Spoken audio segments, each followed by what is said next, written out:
ॐ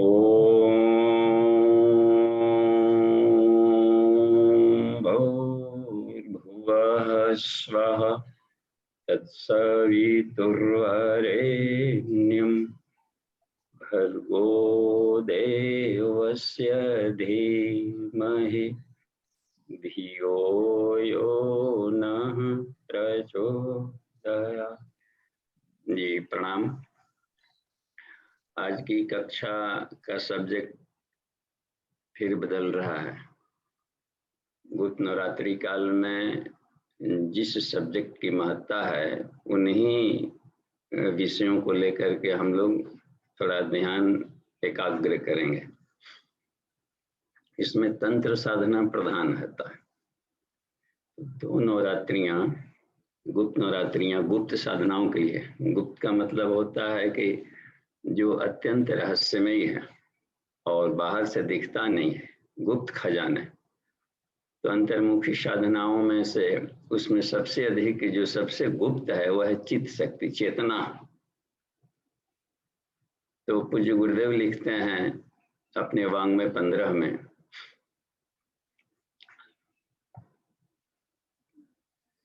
पृष्ठ 8.18 आप देखेंगे तो तंत्र, सावित्री कुंडलिनी तंत्र, तो उसमें लिखते हैं कि जो तंत्र साधनाएं हैं इसका सीधा संबंध चेतना से है, चित्त शक्ति से। अच्छा, और यह साधना जो तंत्र साधना है वह पंचकोशों को पार करने एवं कुंडलिनी जागरण के, कुंडलिनी उन्नयन के मार्ग को प्रशस्त करता है। देखिए उसका उद्देश्य देखिए, तंत्र कहाँ भटका है, साधकों का स्वार्थ है इसमें, इसको डिफेम किया है। स्वार्थ से वह विषय बिल्कुल विकृत हो जाता है। स्वार्थपरक साधनाएं उसी विषय की किया जाए, और कितनी पवित्र साधना थी कि पंचकोशों को पार करने और कुंडलिनी जागरण उसके उन्नयन के मार्ग को प्रशस्त करता है। और इसका मुख्य उद्देश्य है अपनों कि हम कि साधक क्रमशः अन्नमय कोश से आगे बढ़ते हुए आनंदमय कोश को पार करें और अपने शुद्ध स्वरूप को पहचाने जाने। जब तक से उस आयाम से संबंध नहीं जुड़ेगा तब तक से पदार्थ पर अपना नियंत्रण नहीं होगा। और सारा संसार एक सिस्टम है, सिस्टम को ही तंत्र कहते हैं। पंचीकरण का एक तंत्र चल रहा है, ग्रह नक्षत्र ब्रह्मांड घनेरे। इसका मतलब सब गतिमान तुम्हारे देवताओं, सब लोग कॉस्मिक बॉडी में होंगे, यानी स्थित प्रज्ञ चेतना से सीधा संबंध रखते होंगे, तभी पदार्थों में इच्छानुसार हेर फेर कर ले। फिर कुछ करने की जरूरत नहीं है। किसी भी साधक का चित्त जो शुद्ध कर लेता है उसकी इच्छा मात्र से प्रकृति हलचल में आ जाती है। कोई अलग से मंत्र नहीं बोलने पड़ते हैं, कोई मंत्रों की सिद्धि नहीं करनी पड़ती। चित्त शुद्धि मंत्र सिद्धि, बस चित्त को ही रिफाइन करना है, तत्व को केवल हलंत में बदलना है। चिद रूपणी महामाया लेकिन दिव्य तेज समन्वित, उस दिव्य तेज के सामने संसार का सारा अंधेरा दूर होता है। उससे संबंध जोड़े तो फिर निहाल हो जाए, क्योंकि उसकी चेतना हर जगह है ना, हर पदार्थों में। आदमी डरता है, भय लगता है कि ये वाला सुख छूट जाएगा, उसको मालूम नहीं है कि अथाह सुख में प्रवेश करने जा रहा है। ये भी मिलेगा लेकिन इस सुख का एंजॉय लेने का तरीका बदल जाएगा, आएंगे तो विजन बदल जाएगा। उसी पदार्थ से खेलने में, संसार के खेलने में उसको आनंद और मोक्ष मिलेगा। भुक्ति मुक्ति प्रदायिनी, देवी उपनिषद में हम लोग देखे कि वो भुक्ति मुक्ति प्रदायिनी। भोग साधक को रोगी नहीं बनाते, योगी बना देते हैं और मेच्योर्ड कर डालते हैं। तो वो तभी संभव है जबकि चित्त को शुद्ध किया जाए। और इसी के लिए सारे तपस्या जो बनाए जाते हैं कि संयम करेंगे, क्योंकि असंयम से वो हमारी शक्तियां उतनी नहीं बन पा रही है कि हम वो ऊपरी लेयर को ऊर्ध्वरेता बन सके। डाउनफॉल बालू जैसा गिरने वाला खिलौना बना देता है। हमने देखा है तरह तरह खिलौने उसमें। तो अब यहाँ पर हम लोग ये देखेंगे आज कक्षा में कि चक्रों का विज्ञान क्या है शरीर में। ऋषियों ने देखा कि आदमी चाहता है कि कुछ लोग वासना में सुख देखते हैं और सुख की अनुभूति होती भी है, ढहने का सुख है वो, ढहने का एक अलग है, स्केटिंग का सुख, ढहने का सुख रिलैक्स करता है आदमी को। काफी भीतर में गांठ बन गई हो, पस भीतर से नहीं निकल रहा हो अपने, तो उसको निकलता है तो आहा रिलैक्स हो गया। यूरिनरी ब्लैडर काफी भरा हुआ हो और उसमें कोई अचानक मिल जाए कि छटपटाता आदमी, कहीं मिल जाए तो लगता है कि आह कितना रिलैक्स हो गया। ठहरने का सुख है अलग है। तो इस चेतना में भी जो किया जाता है अपने जोश, उमंग, उल्लास, ये ईश्वर की दिव्य विभूति, इसको सेक्स कहा गया, काम शक्ति। उसको सिर्फ एकांगी हल्के अर्थों में नहीं लेना चाहिए।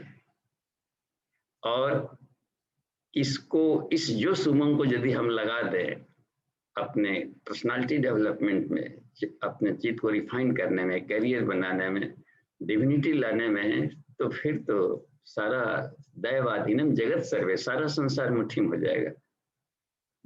कर लो दुनिया मुट्ठी में, वही कर सकता है जो आत्म साधना करता है साधक। और बस अपना ईमान, अपनी आत्मा और भगवान परमात्मा, दो के बीच में कोई बिचौलिया रखता ही नहीं हो। अपना ईमान और भगवान हम जानते हैं और हमारे भगवान जानता है कि हम क्या है। किसी के गिराने से कोई साधक नहीं गिरता है कोई व्यक्ति। जब भी गिरेगा तो अपने से गिरेगा, अपने कॉन्शियसनेस को एक्सेप्ट कर लिया कि इधर गिरा।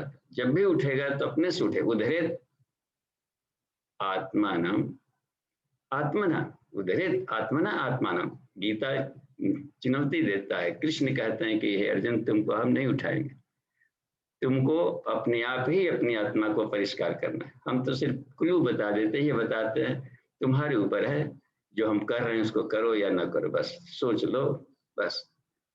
गुरु सिर्फ शिष्य को संकेत देता है, प्रेरणा देता है। धियो न प्रचोदयात्। ईश्वर ने कहा कि हे नारद, आप तो जानते हैं कि निराकार तो हेतुश्च, मैं निराकार हूँ, तो प्रेरणा कर तुम ईश्वर। ईश्वर सिर्फ प्रेरित करता है। ईश्वर प्रसन्न होंगे तो बुद्धि को इंड्यूस करेंगे, प्रेरित करते, कुछ ऐसा कर ले बेटे, कुछ ऐसा कर ले तो ये हो जाएगा। प्रेरणा ही सिर्फ मिल जाए, उस प्रेरणा को हम दबा दें या रोक दें या फिर अपने वो कुछ कर डालें अपनी मनोकामनाओं का, तो इसमें क्योंकि अब छूट मिली है ना, विशेषाधिकार जीव को एक मिला हुआ। तो अब ये देखा जाए कि चित्त को, तो ऋषियों ने देखा कि वासना, तृष्णा, अहंकार, ये तीनों जो चाहता भी आदमी है तो जो आदत आ गई ना संस्कार में, कोई शराब पीते पीते मान ली कोई ड्रगिस्ट बन गया हो, या बिल्कुल पियक्कड़, या कोई फैशन में जैसे भी एंजॉय करते करते रस लेकर पियेंगे तो संस्कार में आ जाएगा। फिर अब वो आदत में, फैशन में और अपने पारिवारिक पहचान में आदमी बना लेता है कि ये हाई फाई क्वालिटी के लोग हैं। अच्छा ठीक, तो उसमें अब कहीं ऐसे जगह पर पहुंच जाता है जिसे आज सोचेगा भी, कभी ऐसा लगेगा कि नहीं बहुत अधिक पी लिया था, उतना नहीं पीना चाहिए था, कुछ कम पी लेंगे। तो अब रास्ता में ऑफिस से रिलैक्स हो गया, काम का थका, और घर पर आते आते यदि दुकान दिखाई पड़ गया जहां से रोज लिया करता था, बिना कहे बिना गियर लगाए स्वतः उसके पैर उधर चले जाएंगे। स्वतः लगता है कि कोई और चेतना आदत वाला वो उधर घसीट के ले चला जाएगा और ले लेगा। अच्छा ठीक है, आज कम पिएंगे, लेकिन उस समय में आता है कि क्या दिक्कत है, कल से छोड़ा जाएगा। तो ये उस पर ये भारी नहीं पड़ पाता है साधक वहां पर। तो अब देखा ऋषियों ने कि कोई साधक चाह करके भी, अब बहुत साधक के करीब 60% से अधिक हमने इसे देखा है साधकों को, जो कि उब गए हैं अपने घसीटे फसीटे जीवन से। अब चाहते हैं कि इस पलंजर से हम बाहर अपने आप को निकालें। तो वहां पर वो चाहते हुए भी कुछ न कुछ ब्रेक लग जाता है। वो ब्रेक कहाँ से लगता है, ये देखिए पॉइंट। तो ऋषियों ने देखा कि शरीर में मेरुदंड मार्ग में, वर्टिब्रल कॉलम में जो, और वहां से जो निकलते हैं जो ओआरएस, वो कुछ वहां पर कुछ जटिल गांठें बना ली है वो, और उसमें कुछ टॉक्सिन कचड़े भर गए। तो सोचा कहीं ऐसा नहीं कि वो तरंग तो निकलता है भीतर वाला, इच्छा आई यहाँ पर गई, लेकिन वहां पर एक स्पीड ब्रेकर मिल गया, कचड़े वाला, टॉक्सिन वाला। अब उस लेयर को नहीं पार पा रहा, तो वहीं से वहीं इधर उधर भाग जाएगा वो फिर।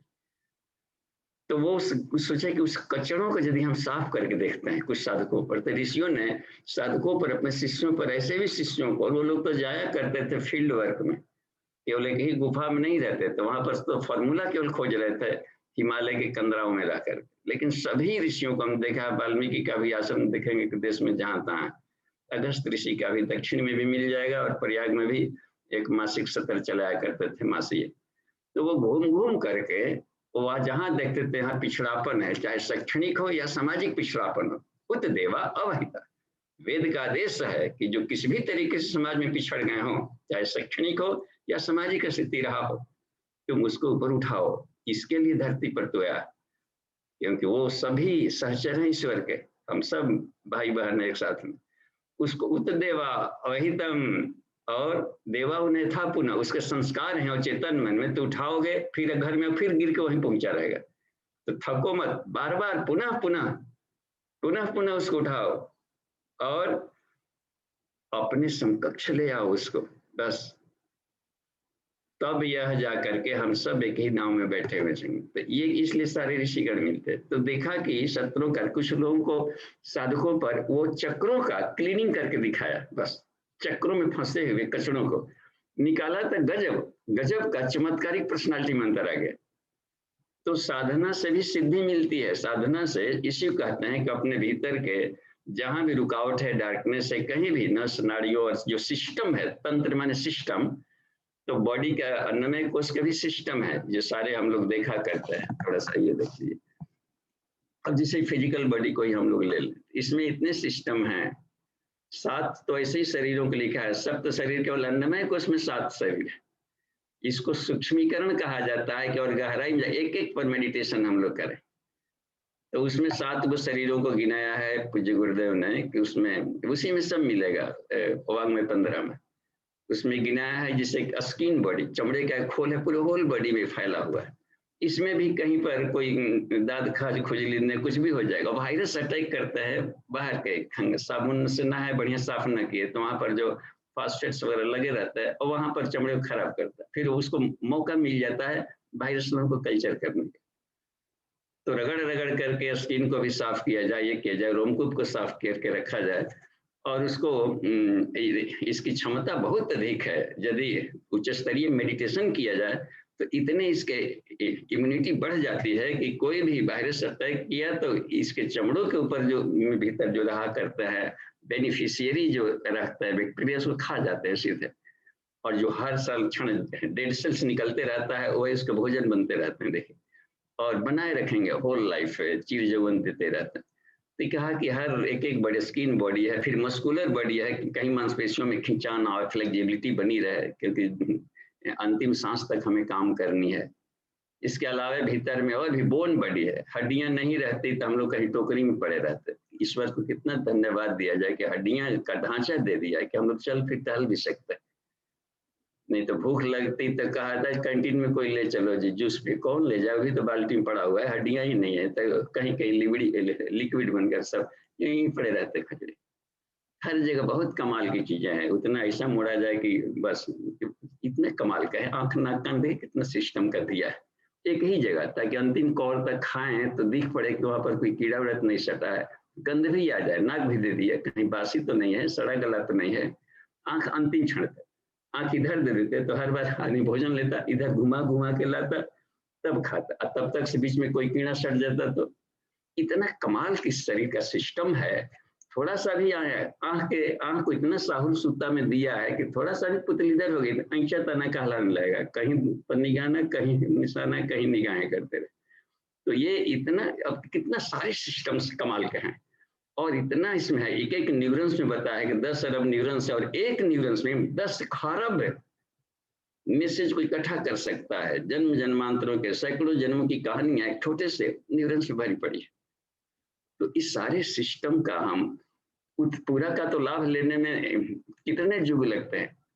इसलिए कहा पार्वती से कि पार्वती एक उपाय है सरल, आत्म साधना कोई साधक कर ले तो इसी से सारे निकले हुए हैं, सारी सृष्टि बनी हुई है, तो वो सब पर अपना नियंत्रण कर लेता है। तो इसलिए हम सबको तो ऋषियों ने सबसे बढ़िया बताया कि दो दो ये कुल 14 साधनाओं, एक दिन क्लास में आया हुआ था कि गुरु जी ने हमने कहीं पढ़ा है, किसी प्रश्नोत्तरी क्रम में आया, तो एक साधक बोल रहे थे कि हमने पढ़ा कहीं कि 14 साधनाएं बताए, वो बिल्कुल सही बताया है। वो इंटरप्रिटेशन स्थूल सूक्ष्म कारण शरीर को लेकर के उन्होंने उसकी अभिव्यक्ति किया है, विश्लेषण। स्थूल शरीर को जो कमांड करता है, जो बिजली कमांड करता है भीतर में, प्राण विद्युत, प्राणमय कोश इसकी आत्मा है, तो प्राणमय कोश में सारे चक्र उपचक्र आ जाते हैं, गैंग्लियंस भी सब इसमें आकर के जितने भी है विद्युत यंत्र उत्पन्न करने वाले पॉइंट सब आ जाते हैं।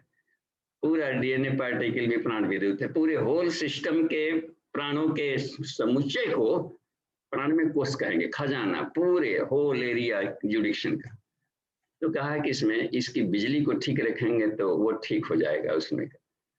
तो उसमें ये उसको क्लियर कर दिया कि कैसे किया जाए। ये तब प्राण विद्युत से कहा कि कुंडलिनी यानी बिजली को ठीक रखेंगे, यदि बिजली सिस्टम हम लोग ठीक रखेंगे तो अन्नमय कोश पर, स्थूल शरीर पर कमांड हो जाएगा। ये बिजलियां हार्मोनल सिस्टम पर कमांड कर डालती है, और हार्मोनल सिस्टम रेगुलेटर्स हैं उस एरिया के। थोड़ा सा भी एक ड्रॉपलेट भी उसमें से निकल गया एक्स्ट्रा या कम, तो शरीर में कुछ ना कुछ अनबैलेंस करता है।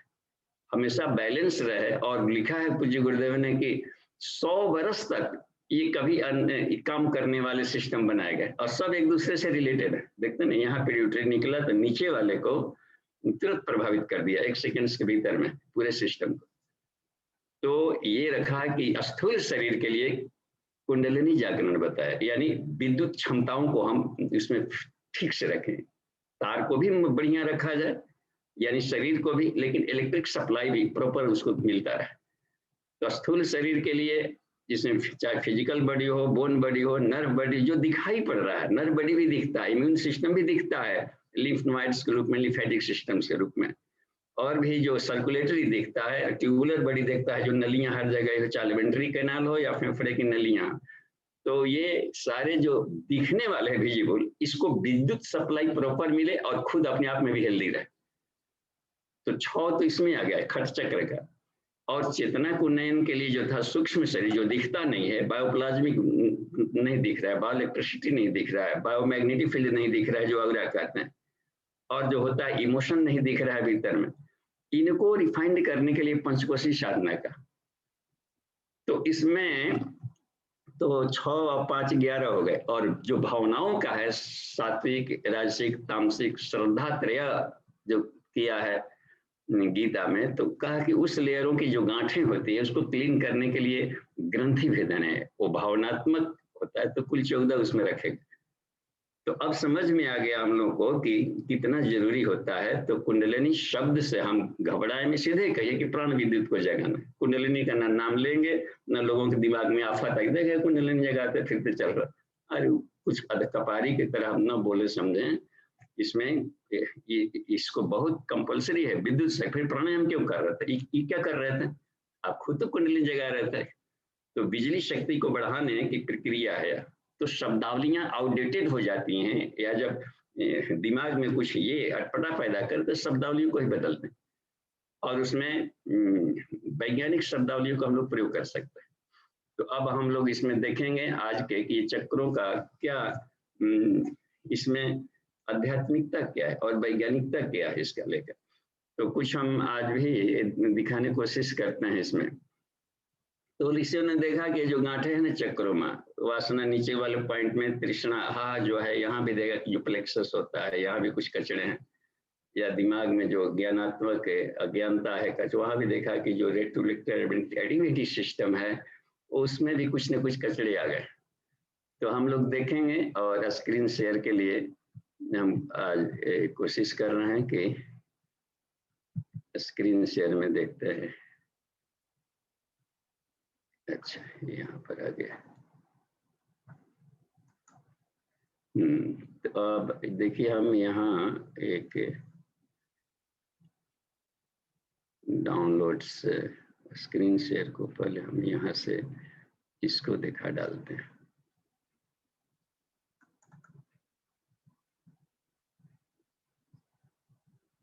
तो स्कैन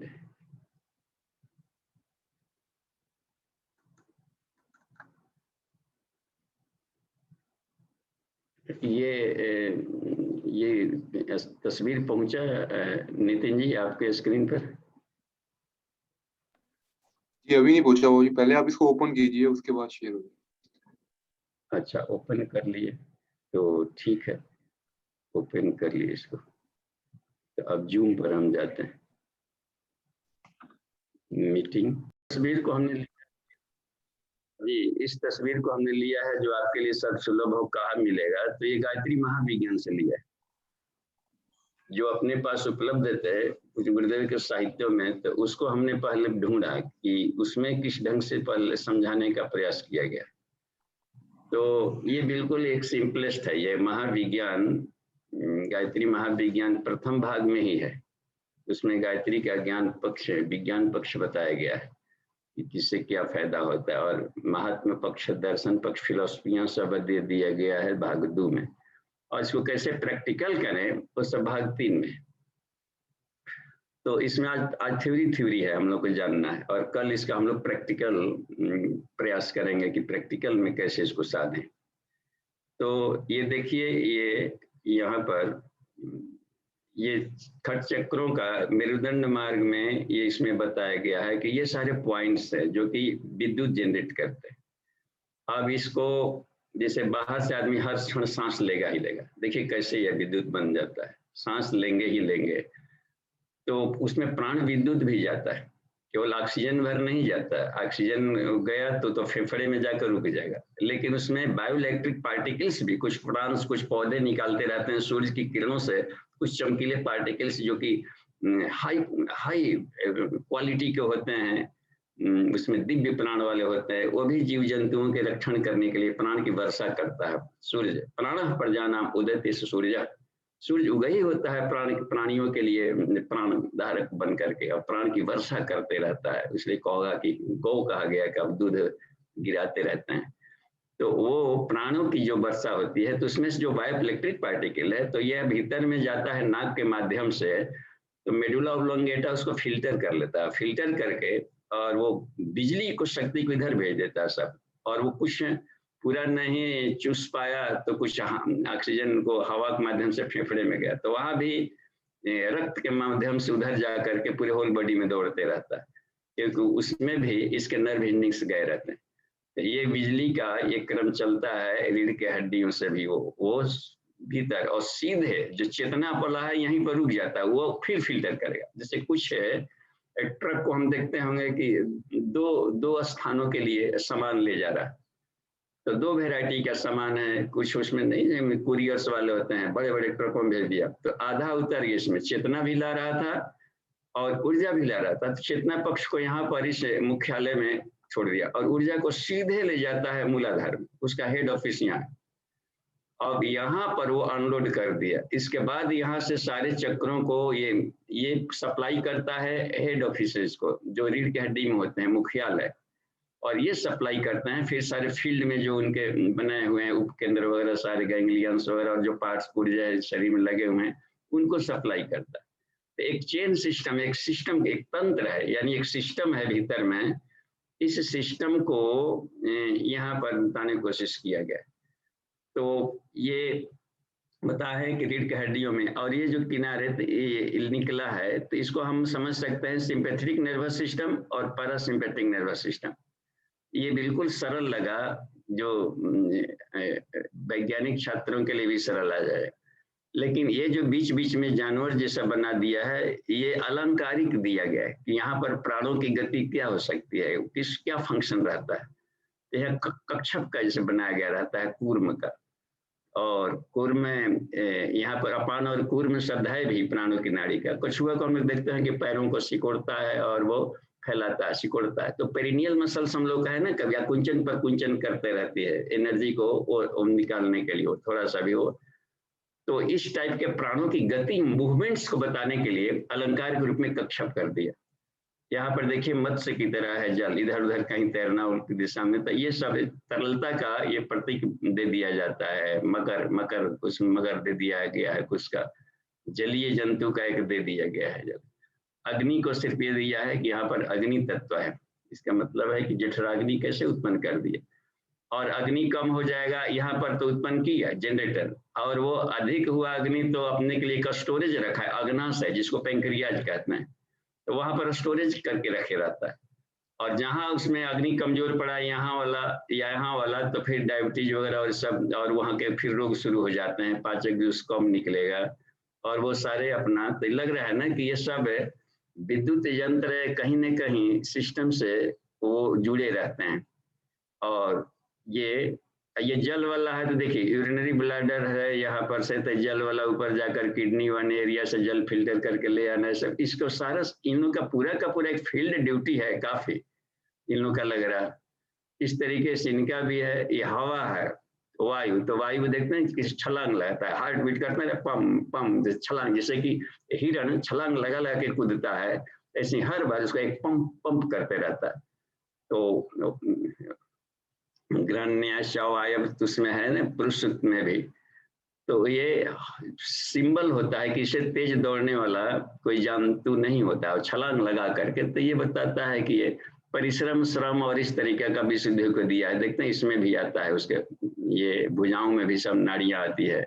श्रम की क्षमता और स्थिरता भी दिए रहता है बुद्धि के साथ में। न्यूरो मस्कुलर कोऑर्डिनेशन का एक बढ़िया सा ये तालमेल बिठाता है यहाँ का चक्र का। तो क्योंकि ज्ञान का भी होता है ना, पैराथायराइड भी रहता है, थायराइड भी रहता है। तो एक एनर्जी लेवल को मेटाबॉलिक कैटाबॉलिक सिस्टम पर एक कमांड कर रहा है, तो दूसरा है कि नर्वस सिस्टम कोई टूट फूट हो उसको भी रिपेयर करते रहता है इम्यूनिटी का। इसका मतलब है कि न्यूरो मस्कुलर कोऑर्डिनेशन का एक बढ़िया सा तालमेल यहाँ पर बैठता होगा। तो ये हाथी इससे बढ़िया नहीं मिला इसको समझाने का उपाय, कि कुछ इस तरीके के वहां पर प्राणों का मूवमेंट होता है ऐसा। तो ये नहीं मान लिया जाएगा कि यहाँ पर खोजेंगे तो हाथी मिल जाएगा, कुछ नहीं मिलने वाला। ये सब प्राणों के गति को समझाने के लिए अलंकारिक कुछ तस्वीरें डाल देगा। तो इसलिए ये भ्रम में हम लोग नहीं पढ़ेंगे, उसको क्लियर कर दिया है, पढ़ेंगे बुक। तो इस तरीके से यहाँ पर आज्ञा चक्र का है अच्छा जानकारी। तो अब कैसे इसको क्लीन किया जाएगा, कैसे क्या किया जाएगा, हम लोग तो कुछ तस्वीरों के माध्यम से पहले आगे बढ़ करके हम लोग देखते हैं कि कैसे बताया इसमें। तो अच्छा, अब इसमें अगले क्रम को हम देखते हैं। हाँ देखिए सेकंड क्रम को, एक तस्वीर यहाँ पर आ गई, तो इसको थोड़ा सा और छोटा करें क्या, ये देखिए। एक ये तस्वीर अपने ही ग्रुप के एक साइंटिस्ट लोग हैं, उनसे हमने रिक्वेस्ट किया कुछ इस टाइप का बनावे, तो उन्होंने तैयार कर दिया है। ये कलकत्ता में है सुशील कुमार पांडे जी, तो वो लगा था उनको एक सप्ताह कि नहीं कुछ ऐसा बताए जो कि नेट में नहीं मिलता। हम नेट में खोज रहे थे तो मन लायक नहीं मिल रहा था, कि जैसा चाहिए वैसा नहीं मिल पा रहा, कुछ अटपटे ढंग के मिल जा रहा है। तो ये लगा कि बेहतरीन है हम लोग की कक्षाओं में समझने के लिए। देखिए चक्रों का एक इसमें दे दिया गया है कहाँ पर, उसी को अब इस फॉर्मेट में देखें। इसमें सब हाथी वगैरह सब घोड़ा निकाल दिया गया, इसमें से मकर वगैरह। अब ये ऊपरी वाले क्राउन चक्र भी बोलते हैं, यहाँ से चेतना का सर्वोपरि चेतना का केंद्र है। अब यहाँ पर आ गया माने रितंभरा प्रज्ञा का केंद्र कर सकते हैं। अब यहाँ पर क्या सही है क्या गलत है, अब यहाँ पर देखिए दो जड़ और चेतन वाला भाग में, दो पंखुड़ियों वाला एक यहाँ पर चक्र आ गया सीधे, और ये सब सुषुम्ना मार्ग में अपना होते हैं। विशुद्धि चक्र देखिए यहाँ पर 16 पॉइंट होता है। यहाँ से एक जगह बॉल दबेलेगा तो शरीर में 16 पॉइंट्स पर वो काम करना शुरू कर देता है। इसमें आता है जिससे जितने पोर होते हैं ना मर्मस्थल, वहां पर इसे भी इसके पॉइंट्स होते हैं विशुद्धि चक्र के। तो वहां पर चूंकि उदान और यहाँ पर देवदत्त है, तो वो जोड़ों में उसके पॉइंट्स होते हैं। तो ये जोड़ों को दिया गया, उंगलियां हो गई, यहाँ पर फैलेंजे जो है, एड़ी हो गया, घुटने हो गए, जंघाएं हो गए, प्लस 5 चक्र हो गया 9। यहाँ पर ये आपको वोकल कॉर्ड वगैरह सब हो जाता है, तो 10 ले लिया है। इसी तरीके से लोलक चक्र, अज्ञा चक्र, नासिकाग्र, भ्रूमध्य करके 16 पॉइंट पर मूर्धनी यहाँ ये कमाल करता है। तो ये जो इसके नर्व फाइबर्स गए होंगे यहाँ पर, तो कभी कभी यहाँ पर खराब होता है, स्पॉन्डिलाइटिस होता है, तो धीरे देखते हैं कि वो यदि उसका ना इलाज किया तो बढ़ करके यहाँ तक आ जाता है सब भीतर। तो इससे सब एक दूसरे से तार में सब जुड़े हुए रहते हैं। देखते हैं यहाँ पर, यहाँ भी कंधे में भी, जोड़ों में भी, सब जगह। तो ये उसके पंखुड़ियां बना दिया गया है कि जैसे मान ली कहाँ से हम लोग सांस लिए, बिजली आई और भीतर हवा के माध्यम से आ रहा है, और शरीर में एक कांस्टेंट टेम्परेचर है। तो इसमें 37 डिग्री के या 98 फ़ारेनहाइट जो रहता है, तो उतना तो बिजली तो है ही, तो हर अवस्था में रहेगा। और बाहर से हम लोग उत्तर लेकर के आए, वायु लाए, तो ये सब भंवर पैदा करते हैं। बिजलियां, भीतर की बिजली, बाहर के वाला जो आता है बिजली, सब मिला करके यहाँ पर, और सांस भी ले रहे हैं, प्राण का गति होता है उसमें। तो वो यहाँ पर एक क्वाइल पैदा कर देता है और प्राण विद्युत का एक चक्रवाह पैदा कर देता है प्राण, और उस एरिया में सप्लाई होता है। जैसे मेन कैनाल से आने लगा बड़ी नहर हम लोग देखते होंगे, मेजर कैनाल, तो उसमें से बड़ी काफी भारी मात्रा में पानी आता है, लेकिन बीच बीच में गांव पड़ता है, उसके लिए माइनर कैनाल निकालने पड़ते हैं सप्लाई के लिए। तो वहां पर जहां पर पाइप जोड़ा रहता है दोनों कनेक्टिंग लिंक में, वहां पर एक भंवर सा बन जाता है, भंवर, और उसका हमेशा पॉइंटेड वाला हिस्सा रहता है जिधर नोजल फेंकना है चक्रवात को, उसी को महाप्राण लघु प्राण कह दिया जाता है। तो इन दिनों के लिए एक महाप्राण लघु प्राण यहाँ चक्रवात बनाते हैं, क्योंकि आंखों को, बिजली को सोचने के लिए बराबर यहाँ बिजली चाहिए, इसलिए यहाँ पर एक सिस्टम बन गया, दोनों को मिला करके एक सिस्टम यहाँ पर ये बन जाता है। तो यही है इसमें क्रम, यहाँ भी एक चक्रवात बन जाता है, क्योंकि हर क्षण बोलना है, हाथों से काम करना है, तो आकाश तत्व, तो इसलिए चक्रवात बन जाता है। यहाँ भी बन जाता है कि फेफड़े को बिजली चाहिए, हार्ट को बिजली चाहिए, या यहाँ पर जो थाइमस ग्लैंड है, तो उस एरिया को बराबर इलेक्ट्रिक सप्लाई करते रहना है। क्योंकि यहाँ पर तो क्या बन जाता है, तो एक जाल सा बन जाता है नेटवर्किंग, हम लोग देखेंगे। इसका थोड़ा सा बड़ा कर दिया गया ये, और ये बड़ा करेंगे तो इसमें बहुत सूक्ष्म लिखे हैं अक्षर, लेकिन ये थोड़ा सा इनलार्ज करके हम जिसको दिखाते हैं, ये किसी एक को ले लेते हैं, जिससे यहाँ पर देखें, इसको थोड़ा बड़ा करेंगे हम लोग, तो ये पाएंगे कि देखिए अल्फाबेट भी दिखने लगा। तो ये तस्वीर बहुत काम का है कि जूम करने पर ये सब दिखने लगेंगे।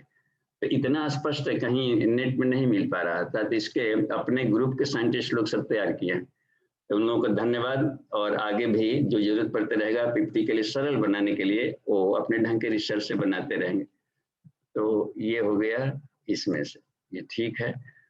तो ये समझने के लिए सरल पड़ेगा तो कि कहाँ पर चक्रों का क्या बनावट होता है। इन अक्षरों से ताल्लुक है कि यहाँ से जो तरंगें निकलती हैं, तो ये इक्विवेलेंट फ्रीक्वेंसी ऐसा होता है जैसा कि इन अक्षरों का उच्चारण किया जाए।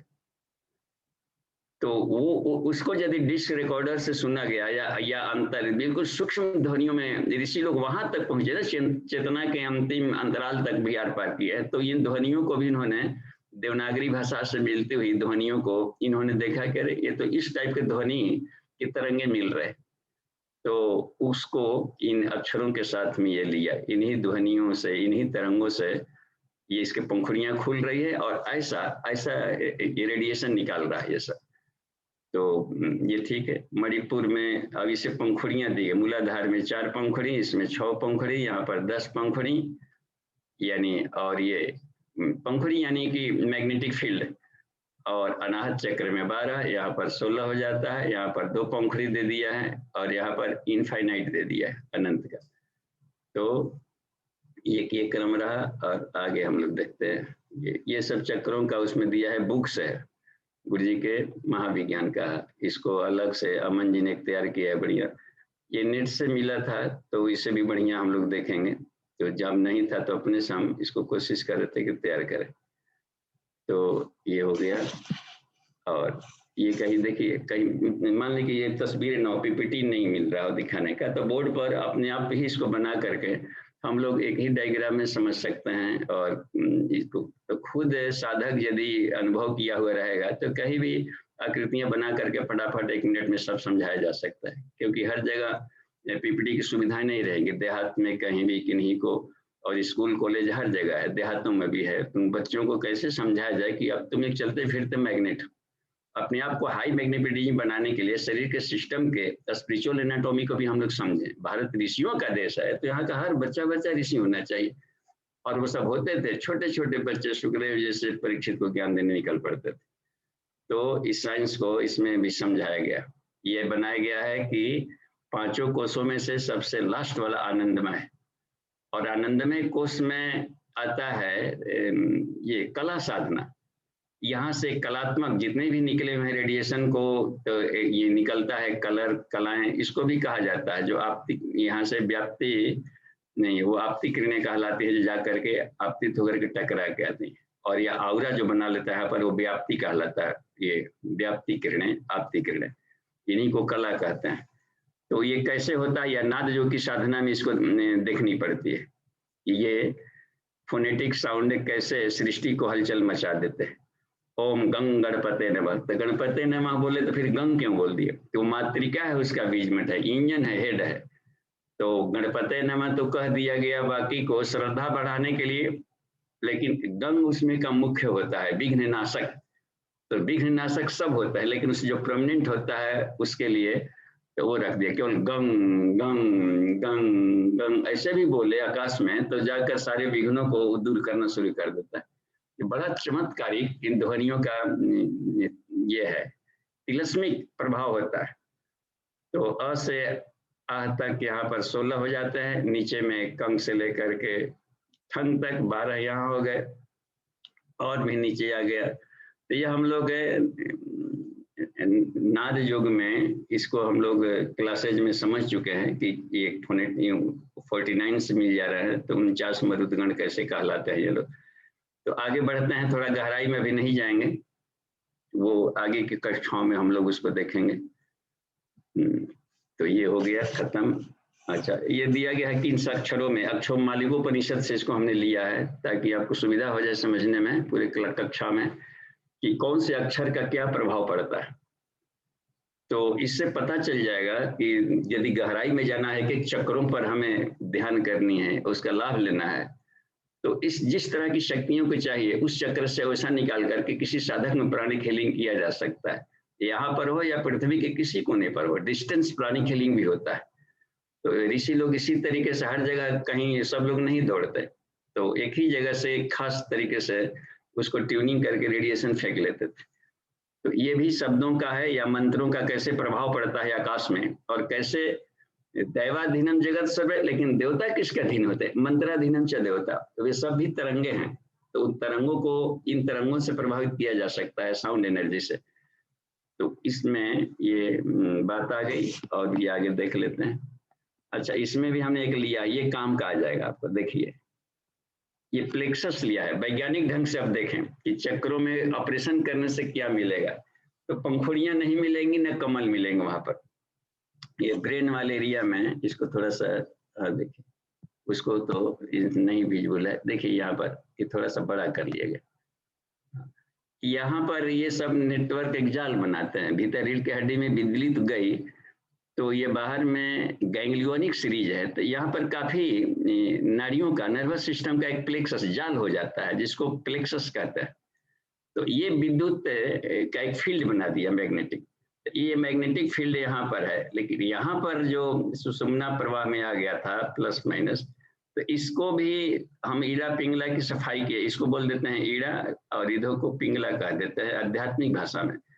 हम लोग वैज्ञानिक भाषा में सीधे कहते हैं पैरासिम्पेटिक नर्वस सिस्टम, असिम्पेटिक नर्वस सिस्टम, ऐसे कह सकते हैं। या फिर ठंडा वाला एरिया, गर्म वाला एरिया, बस ठंडा तार, गर्म तार। तो ये कोल्ड वायर, हॉट वायर इसमें बन गया। तो ये इसके मिलने से यहाँ पर ही ये विद्युत शक्ति पैदा करता है। तो देखा है कि जो जाल है ये इसी को, इसको चक्र कह सकते हैं। प्लेक्सस, चक्र को प्लेक्सस माना गया मैग्नेटिक फील्ड, क्योंकि भीतर में कुछ मिला नहीं। और ये तो हो सकता है कि भीतर के उसके सूक्ष्म रेशे आ गए, जिसको नाड़ियां, नर्व्स कह देते हैं, लेकिन उसमें दौड़ने वाले करंट को नाड़ी कह दिया ना इसमें को। अब ईड़ा यहाँ से सारे निकलते हैं नीचे से, इधर से ईड़ा, पिंगला, सुषुम्ना सब इधर गया, हस्तजिह्वा, गंधारी, इधर से वो अलम्बुसा, या फिर जाकर पूषा, इधर जैसे सुनी निकल गया। तो ये सब नाड़ियों के वो विद्युत तरंगों के अलग अलग काम है।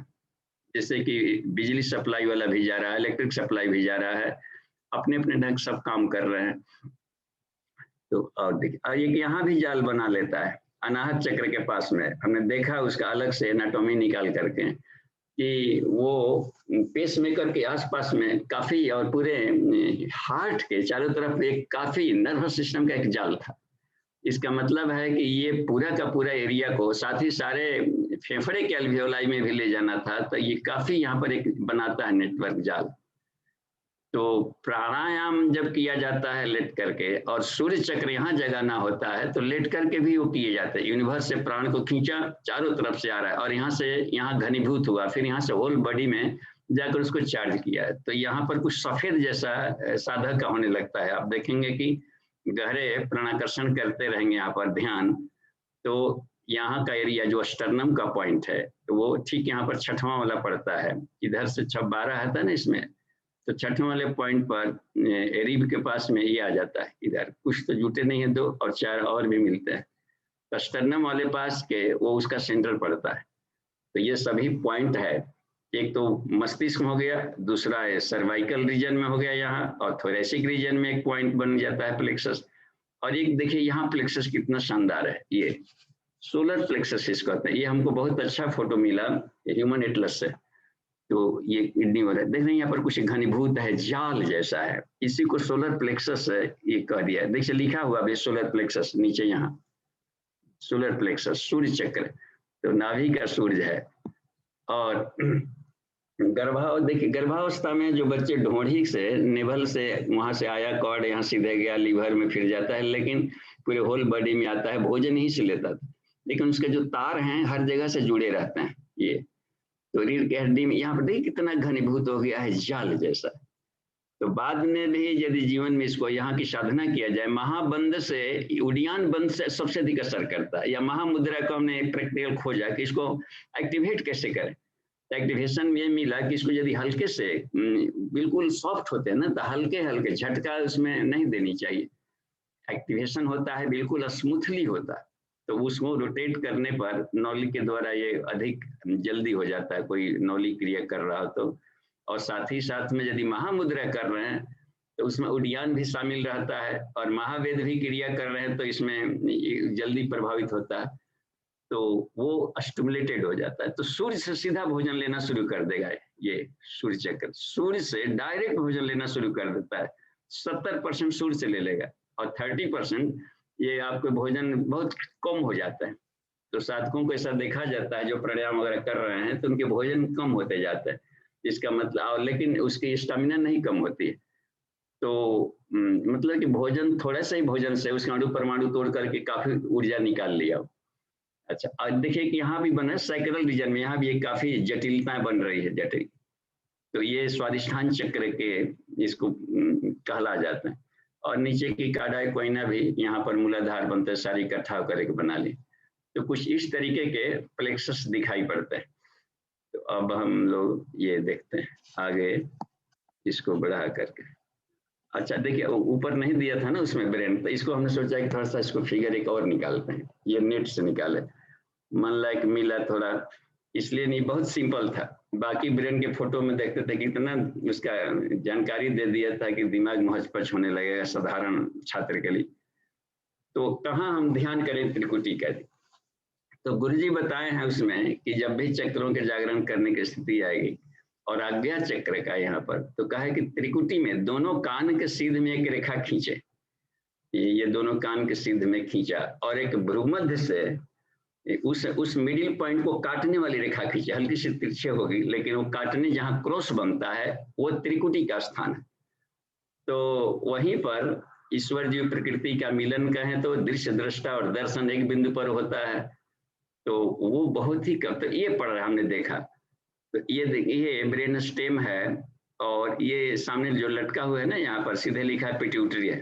पिट्यूटरी का भी नाम हम लोग को मिलेगा, पिनियल का भी इसमें दिया है, पिनियल बॉडी का, और एक सेरिब्रल कॉर्टेक्स का दिया। बहुत काम की ही चीज इसमें दिए हैं, ढेर सारे नाम नहीं दिए हैं। तो इतने भर से हम लोग काम चल जाएगा। यहाँ पर यदि हम ध्यान करते हो, त्रिकुटी पढ़ रहा है, देखिए बीचों बीच तो इधर पिट्यूटरी को भी प्रभावित कर रहा है और पिनियल को भी प्रभावित कर रहा है। देखते हैं एक रिंग बनाता है, क्योंकि ये जो ऑप्टिक कैचमेंट सब देखा ना यहाँ पर से आंख से आने वाले बॉल, जहाँ क्रॉस करते हैं वहां भी एक गुठली जैसा बन जाता है।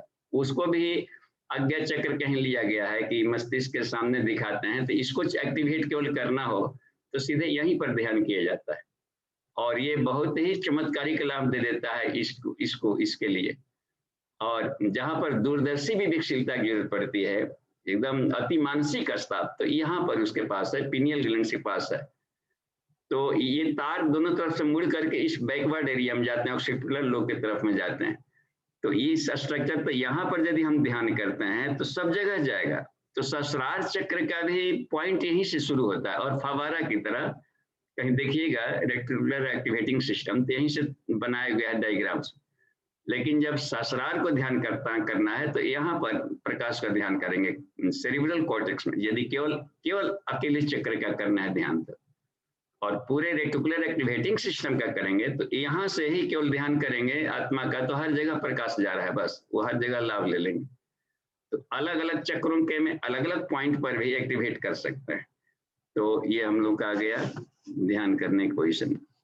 ये थोड़ा सा ये इसको ले लिया है कि पिट्यूटरी ग्लैंड का ये एलिस काटा हुआ है, लॉन्गिट्यूडिनल सेक्शन काटा हुआ, तो इसलिए बता दिया कि ध्यान पर देखिए थॉट से प्रभावित होते हैं। ये थोड़ा और बड़ा कर लेते हैं, ये को कर दें, यहाँ देख लेते हैं, ये हो गया, ठोक दीजिए ये। तो ये हाइपोथैलेमस है, देखिए ब्रेन का पार्ट हो गया यहीं में। ये देखते हैं ना थोड़े थोड़े दाने जैसे देख रहे हैं, ये न्यूरॉन्स है हम लोग को, इसको न्यूरॉन का हेड है जो ब्रेन सेल्स होते हैं।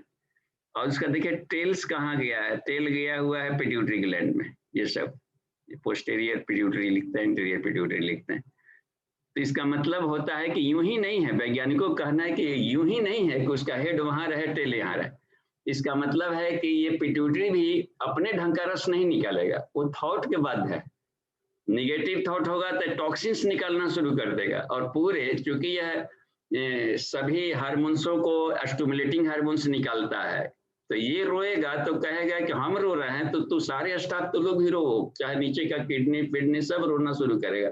तो हर जगह जाकर के पॉइजन फैला देता है। तो इसलिए निगेटिव थॉट का कितना इसमें खतरनाक असर पड़ता है। टेंशन, खीज, तनाव, आवेश और ये होता है इल्यूजन जैसी एंग्जाइटी, ये सब मिलजुल करके इतना इसको खराब कर डालते हैं, तो पूरे बॉडी सिस्टम में रोगों का बन जाता है घर। तो इसलिए कहा, देवर्षि नारद को बताए हैं उसमें प्रज्ञोपनिषद में, भगवान विष्णु कह रहे हैं, अचिंत चिंतना जाता अयोग्याचरणास्तता, आचरण से इलेक्ट्रिक सप्लाई गया। और इसे अचिंत चिंतन, निगेटिव थॉट और निगेटिव एक्शन कोई साधक अपना रहा कोई व्यक्ति, तो उसमें फलतः रोग शो करते, रोगों का कारण बस यहीं पर है, जड़ है यहाँ। तो ये जड़ बन जाता है। तो ऊपर वाला था सहस्रार, चिंतन क्रम को ठीक कर रहा था, और नीचे था एनर्जी लेवल वाला मूलाधार। दोनों अपने अपने ढंग के बर्बादी में लगे हों तो उस बर्बादी लाल का क्या दुर्गति हो सकती, सब अपने अपने ढंग का इधर उधर बिखराव में आ गया। तो ये कितना बढ़िया, ये जरूरी हो जाता है समझने का। ये दिया गया है कि बाकी सब ये इंडोक्राइन सिस्टम यहाँ भी है, यहाँ भी है, ये सब में से ये एक्टिवेशन का ये सब यहीं से करता है, कमांड कर लिया। तो हाइपोथैलेमस हार्ट को और लंग फंक्शन को, ये सब उसी को कमांड, पूरा ऑटोनोमस नर्वस सिस्टम ही का ये मालिक है। ये देखने में है छोटा सा, लेकिन पूरा स्टेट में सारे बॉडी सिस्टम को ये कमांड किए रहता है। और इतना ही नहीं, ये सब अवचेतन मन को भी ये सब झकझोर करके रखता है। लिम्बिक सिस्टम का महत्वपूर्ण पार्ट ये सब होते हैं। तो अब इसको हम थोड़ा सा बढ़ा लेते। अच्छा, ये इसको फोटो इसलिए लिया ह्यूमन एटलस से, इसमें पिनियल ग्लैंड का फोटो बढ़िया दिया है। देखिए यहाँ इसको थोड़ा और बड़ा कर लेते हैं। ये देख रहे ना, ये पाइन सेपेड है, ये वाला, यही थर्ड आई है। इसमें लिखे हैं गुरुजी की या वैज्ञानिकों का उपाय कि इसमें जो लिक्विड होता है वो बिल्कुल आंख वाले लिक्विड की तरह इसमें मिलते हैं। और जैसे ही ललाट का, भ्रूमध्य का, यहाँ पर भ्रूमध्य से थोड़ा ऊपर, भ्रूमध्य के पॉइंट में जाएंगे तो पिट्यूटरी के सीधे पड़ेगा, और थोड़ा सा ऊपर जाता है ललाट में, रुद्रो ललाटे, तो वो सीधे यहाँ पर आता है, ये आएगा। रुद्रो ललाटे, भ्रुव मध्य परमात्मा, गायत्री प्रतिमा का जो प्राण प्रतिष्ठा किया जाता है तो उसमें देखे होंगे बोला जाता है रुद्रो ललाटे, शिव जी का। तो शिव जी का तीसरा नेत्र यही है, हम सब शिवांशी हैं, हम सभी के भीतर में ये तीसरा नेत्र है। इसी को दूरदर्शी विवेकशीलता कहते हैं। और ये साइको है, अति मानसिक स्तर का है, आत्मा परमात्मा को साक्षात्कार करा देगा। तो मेडिटेशन में वहीं पर तो त्रिकुटी में ध्यान करने पर दोनों लाभान्वित हो जाते हैं भीतर में। तो ये दिखाने के लिए सर ये ले लिए कि देखिए ब्रेन स्टेप में कहाँ पर कितना सुरक्षित पड़ा हुआ। पाइन से पेड है तो पाइन से पिनियल कह दिया उससे। तो बस ये नीचे का अब लगता है कि ये खत्म हो गया होगा। ये थोड़ा सा इसी में पिट्यूटरी का था। ऑटोनोमस नर्वस सिस्टम का है तो अब समय भी देख लेते हैं, कल भी प्रैक्टिकल्स करेंगे और चक्रों के जागरण का एक अलग स्लाइड दिखाएंगे। अमन जी ने तैयार किया है और नितिन जी ने भी उसको मिलजुल कर संवार दिया है फाइनल स्वरूप। तो उसको एक एक चक्रों के जागरण में कल उसका हम PDF दिखाएंगे और उसके साथ हम लेकर के चलेंगे। हमें समय भी देखना है और प्रश्नोत्तरी का 5:58 हो गया है तो प्रश्नोत्तरी क्रम शुरू करते हैं।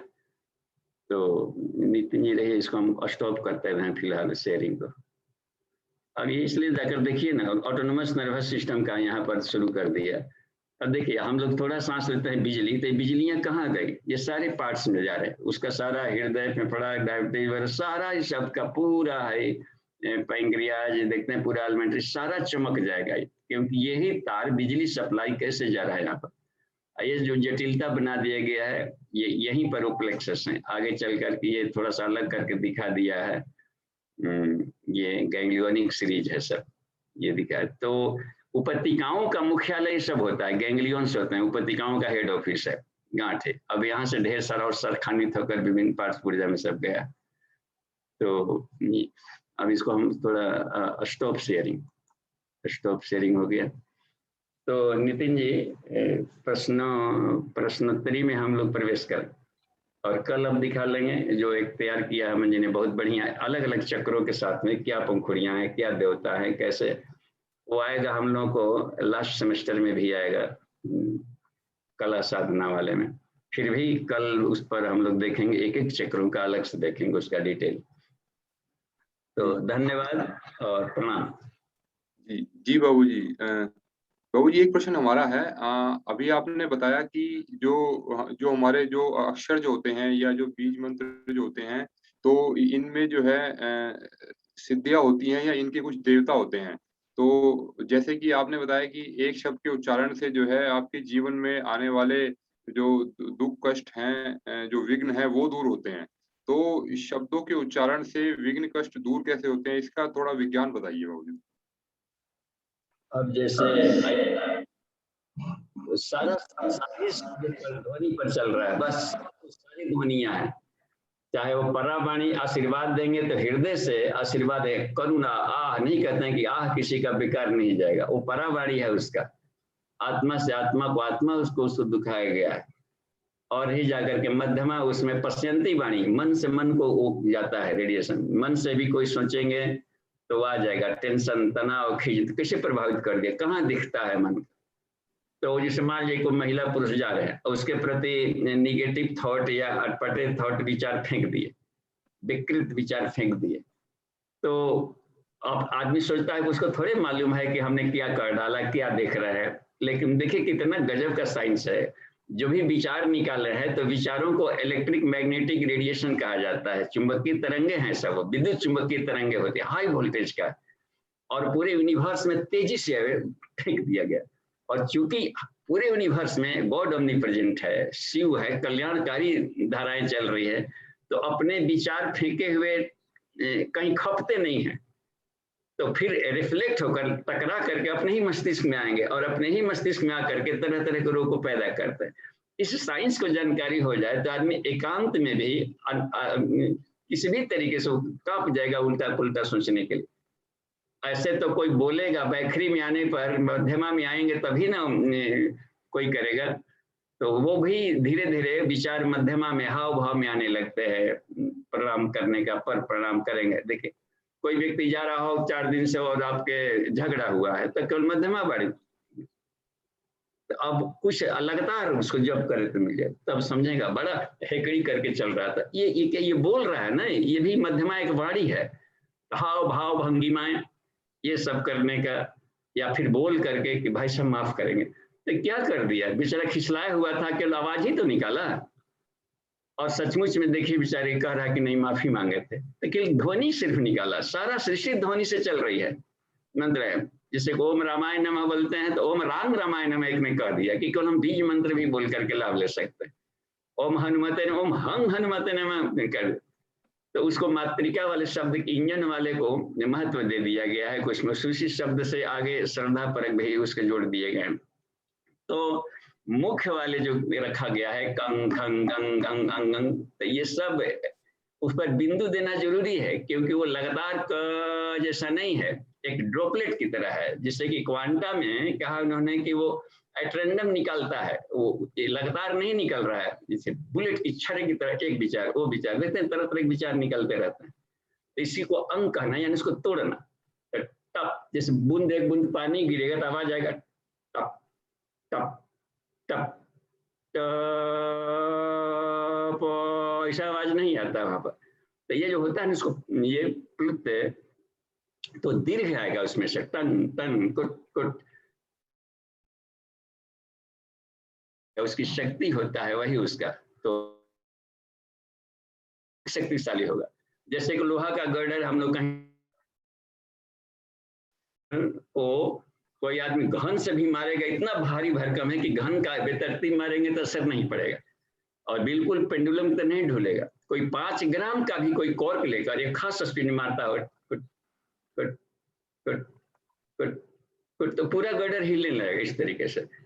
इसलिए कहा कि रेजोनेंस का और हार्मोनिक सिस्टम पर सारी गति कलयात्मक गति से चल रही है, तो हल्के प्रयास से सारा घड़ी दिन भर पेंडुलम की तरह डोल रहा है। तो वो लिवर सिस्टम से यानी कि हार्मोनिक लय पर काम करते रहता है सब, तो बिल्कुल फ्रीली सब करते हैं। तो ध्वनि का बहुत प्रभाव पड़ता है, मेंटल का और काउजल का, ये करने का। मान लीजिए कोई आदमी गाली दे रहा है तो केस कर देते हैं, सामने देखिए जज साहब है ये कितना गाली दे रहा है, कटघरे में आकर के सब भद्दी भद्दी बोल रहा है, आपको भी कैसा बोल रहा है। और यदि मन ही मन गाली दे तो अब क्या केस चल सकता है। देखिए मने मने गाली दे रहा है, खूब खराब खराब गाली दे रहा है, इसका कोई फिर सजा नहीं मिल रही। लेकिन जो कोई आध्यात्मिक साधक है वो जानता है कि हम मने मने देंगे वो खतरनाक होगा, कि और हाई वोल्टेज का जाएगा और इन्वर्स से टकराएगा और हमको ब्लड करेगा, हमारी बुद्धि को तबाह करके रख देगा। इसलिए कहा गया है कि वर्णा नाम अर्थ संघा नाम, देखिए मानस में प्रवेश करते ही एक हिदायत दी गई है।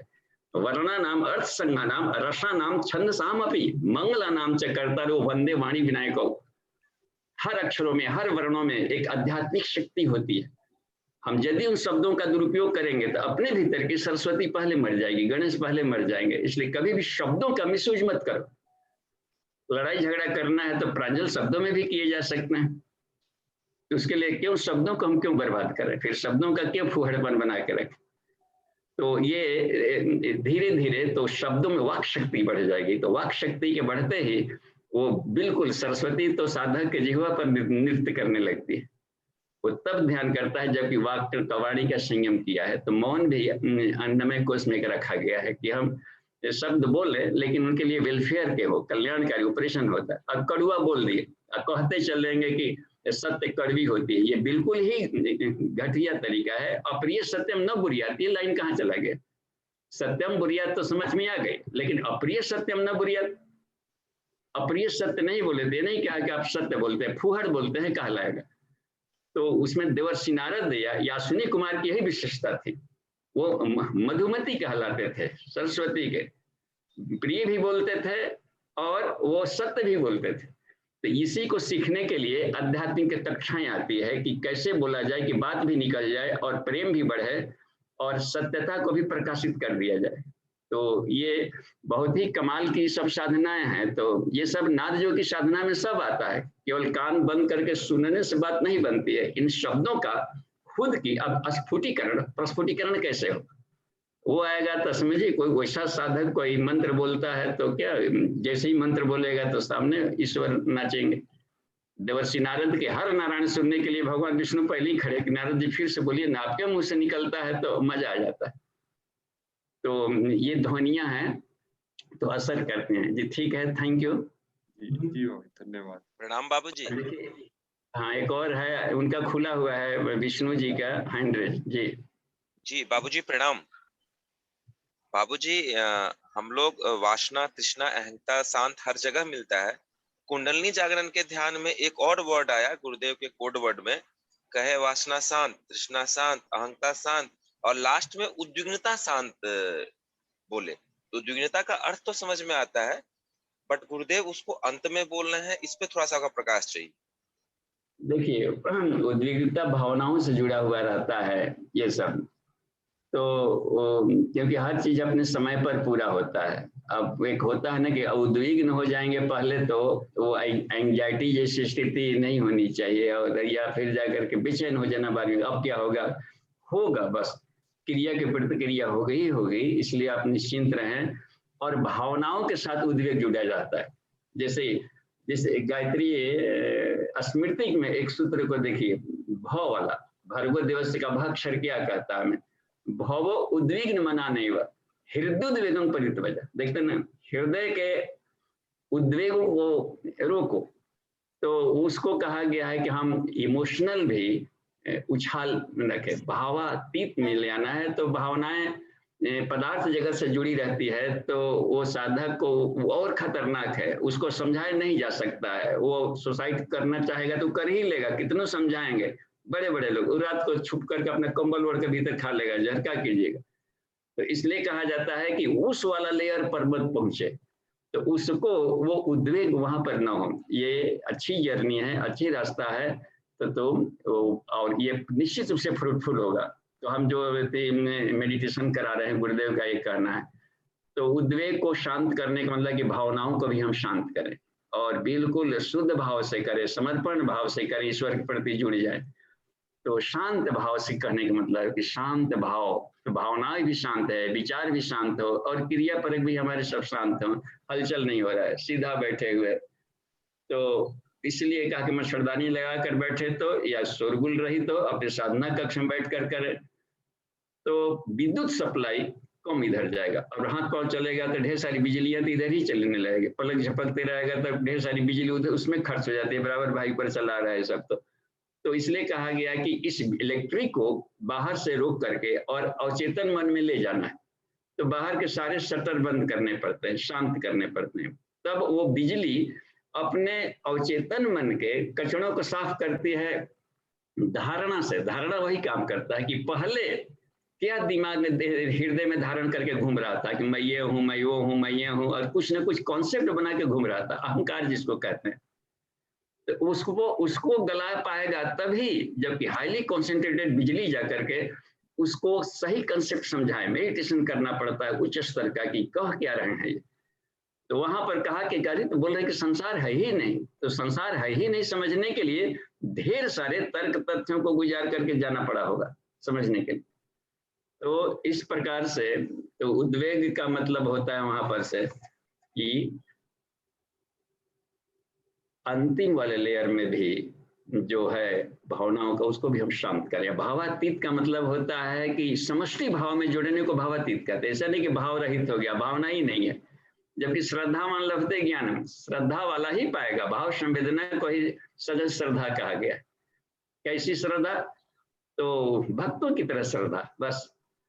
तो संतों की तरह करुणा, लबालब छलकता फिरे, वो कहे कि छलक छलक करके गिरता रहे, तो वो वाली स्तर को सजल श्रद्धा कहा जाता है। और वही नहीं रहेगा तो कैसे, शुष्क हो जाएगा आदमी, भाव संवेदना सूख जाएगी, अनास्था के आतप से शुष्क मानवीय अंतःकरण में, हे देवर्षि घनघोर अध्यात्म अमृत की वर्षा कर दो धरती पर।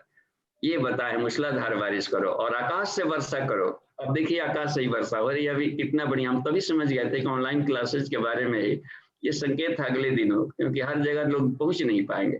लेकिन अमृत वर्षा यानी अध्यात्म के, शुद्ध अध्यात्म की वर्षा कर, तो उसमें लोग लाभ लेंगे। तो ये भावोद्वेग कुछ समझ में आ गई होगी। हाँ, समझ गए बाबूजी, समझ गए कि भावातीतम के बाद ही भाव समाधि हो सकती। हाँ, भावातीतम माने समष्टि भावनाओं से जुड़े जी, व्यष्टि का हम लोग थोड़े दायरे में भावनाएं जोड़ दिए थे, अपने पदार्थ, अपने लोग, अपने, ये भी भावनाशील है, लेकिन ये भावनाएं लोभ मोह अहंकार पैदा करेंगे। ससीम से असीम हो जाना है बाबूजी ना। क्रीड स्वार्थ पर वह विद्यते भवबंधन, भवबंधन नाम की कोई रस्सी नहीं है।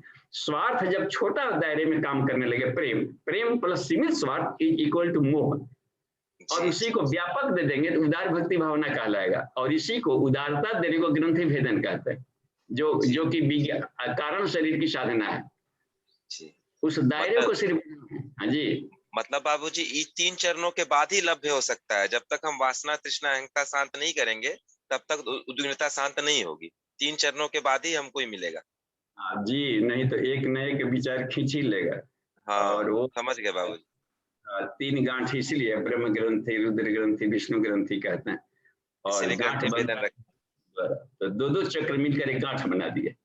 मूलाधार स्वादिष्ठान मिलकर के रुद्र ग्रंथि बना दिए, और ऊपर में ले आकर के रुद्र ने तम ग्रंथि कही, तो तम की ग्रंथि बना दिया वहां पर से, और रज की ग्रंथि बन जाता है यहाँ पर से अनाहत और मणिपुर जोड़ करके।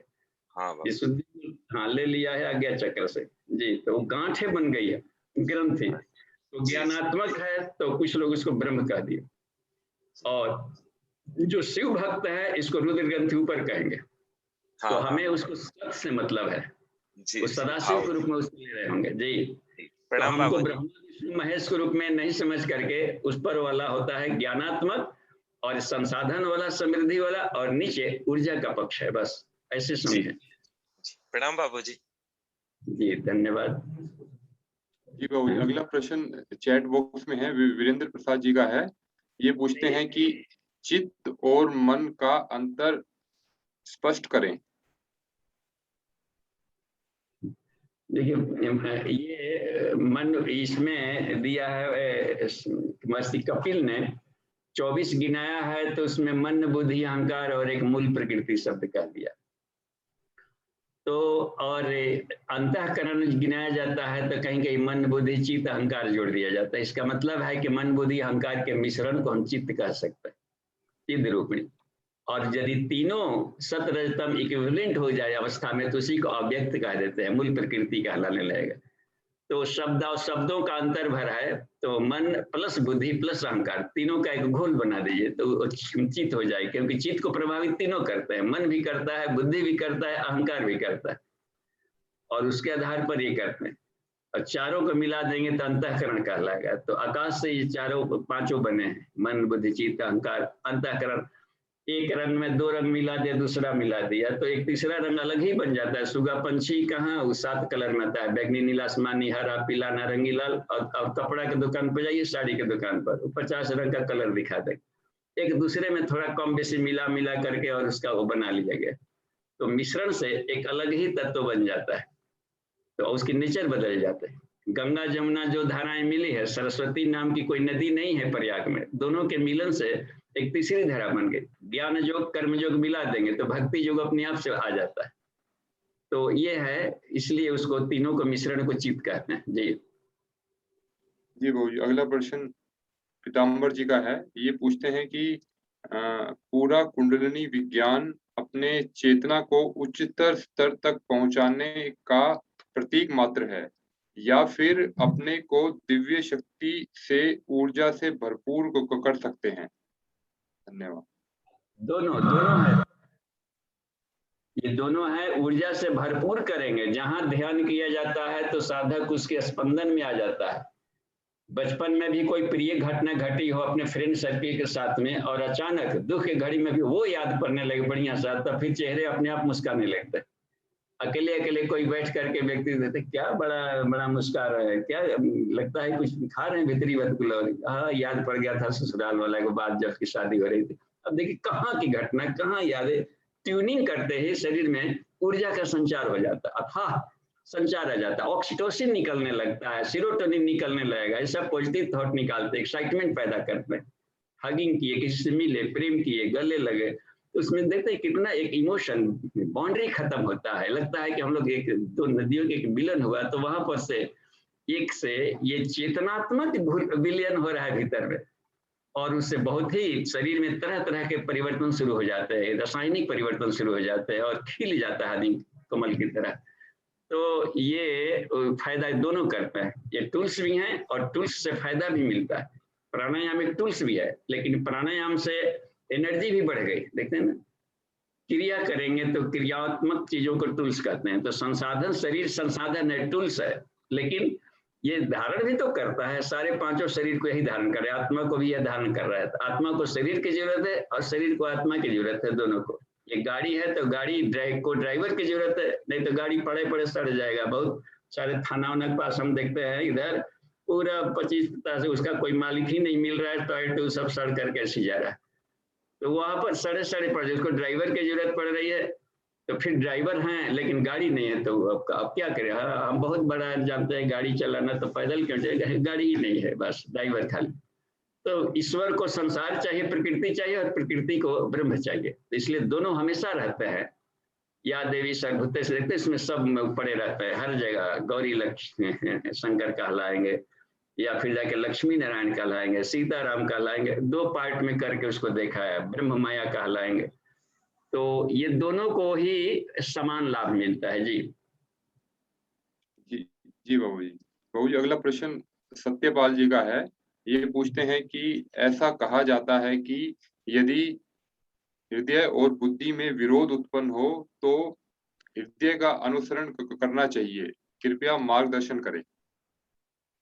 हाँ, देखिए, हाँ, बुद्धि हर जगह नहीं, तर्क तथ्य को दे सम्मान, ठीक है। वेश नहीं गुण कर्म प्रधान, ये भी एक स्लोगन दिया युग ऋषि ने।